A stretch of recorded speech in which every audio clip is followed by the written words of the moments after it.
Thanks so much for joining us at 11. I'm Dustin Grove in for Scott. We begin with new information on a deadly shooting today in Greensburg. In just the last hour, state police confirmed a suspect killed by Decatur County law enforcement had first pointed his gun at them.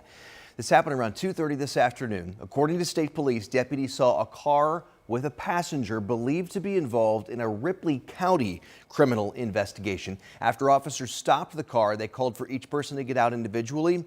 They say when the suspect, 39-year-old Travis Manleaf, left the car, he was armed and then pointed the gun at officers.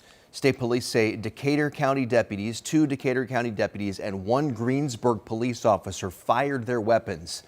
The suspect was hit and died at the scene. No one else was hurt. Heartbreak tonight in Minnesota. It's a story we have been following all day long. A shooter firing through the windows of a church, killing 2 children and hurting 17 others, most of them also kids. Investigators say the shooter died of a self-inflicted gunshot wound. Tonight, Shaquille Brewster is in Minneapolis as investigators work to pin down a motive. The Minneapolis community is grieving. There's a heaviness that you feel on the ground where it was just behind me where 2 people, 2 students were killed, 17 others wounded in an attack on the church building of this school. Police say it was about 8:30 a.m. when you had the shooter pull up to the outside of the building, apparently barricade 2 of the doors and begin firing into the stained glass windows of that church building. You hear stories of students and teachers inside ducking for cover under some of those church pews, not knowing if they would make it out. This evening, vigils and multiple commemorations for the 2 people who were killed and the others who were injured in this shooting as police work to uncover why, try to figure out why the shooter opened fire earlier today. Police identifying the shooter as 23-year-old Robin Westman. Police saying the shooter wore black and used a pistol, rifle, and shotgun in the attack. And while investigators are still pouring through this scene, they say they're also scouring through 3 residential homes in the area as they work to uncover a motive. In Minneapolis, Shaquille Brewster, NBC News. And condolences are coming in from across the country, including here in Indiana. Governor Braun is directing flags to be flown at half-staff to honor the victims of the Minneapolis mass shooting. And the Archdiocese of Indianapolis released a statement saying, in part, our hearts are breaking for those impacted by this violence. Moments like this call on us to lift up the victims' families, students, faculty, and staff in prayer. Another cool night for central Indiana. Temperatures in the 50s and 60s right now. We've already dropped to 50 in Richmond, 60 in Shelbyville, 64 Columbus, down to 54 Bloomington, and hanging on to 62 in Indianapolis. Grab the jacket or the sweatshirt early tomorrow morning. You could throw the umbrella in just in case. There will be a couple of showers around, but it's not going to rain all day. But a few showers around in that Thursday forecast. I'll have the local timeline in a few minutes. All right, Angela, thank you. Tonight, Governor Mike Braun tells 13 News he has made no decision on redrawing our state's congressional map. He'd have to call for a special session where lawmakers would decide on redistricting. The governor says before he makes that call, it would have to be clear what other GOP leaders think of this idea here in the state. And some of those Republican leaders visited the White House just yesterday to talk with members of the Trump administration.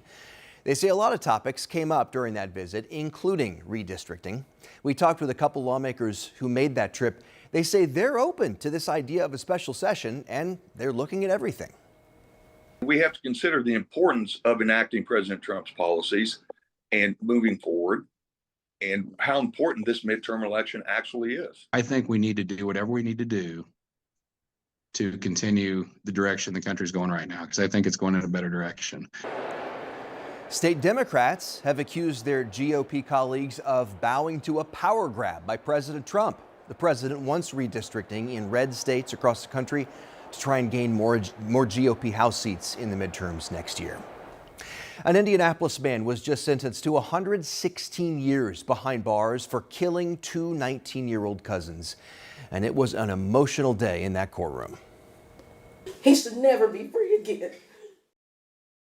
The shooting happened in April of 24. Police say they found 3 people, London Coleman, Aaliyah Wortman, and Spencer Lawson, shot and killed at an apartment complex.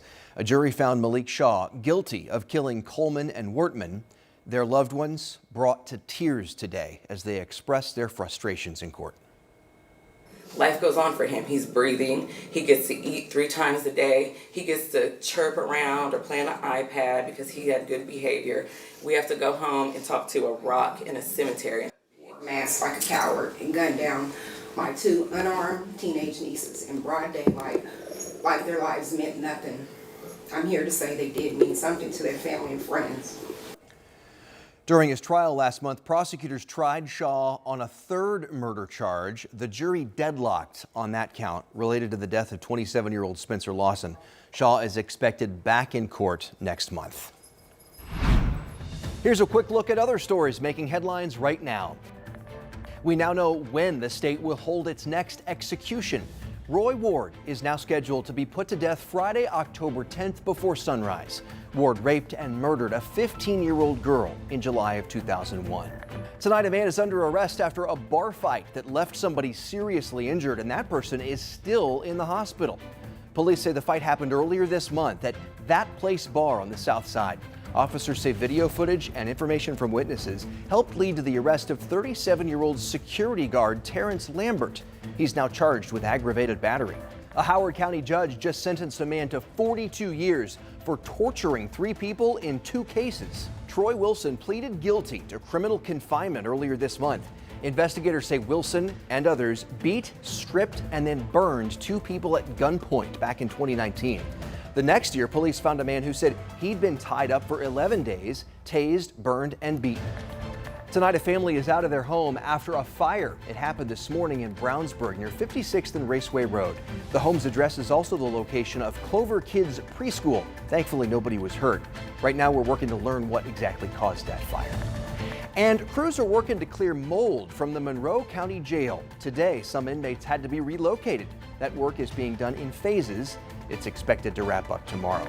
Remember, you can find all of the latest local stories anytime on our 13 News app. And the final public hearing about a proposed AES Indiana rate hike just wrapped up, but there is still a way for you to weigh in. Tonight, people gathered at the Fort Event Center at Fort Harrison State Park as the Indiana Utility Regulatory Commission considers this AES proposal. It could raise utility rates by more than $20,000, $20 a month. $20 a month. The plan brought a packed house, as you can see right there, to tonight's hearing. Folks are struggling to afford day-to-day life, which I think we all know. But this turnout, this week and last week at these hearings is good to see. But it's also sad to see because it's just what you're hearing is a lot of frustration, a lot of anger, but that's really rooted in fear. AES Indiana leaders say the rate increase is necessary to keep up with the rising cost of business. The deadline for the IURC order is March of 26. The public hearings may be over, but you can still submit a written comment to the IURC until September 2nd. We've got that information right now posted for you at WTHR.com.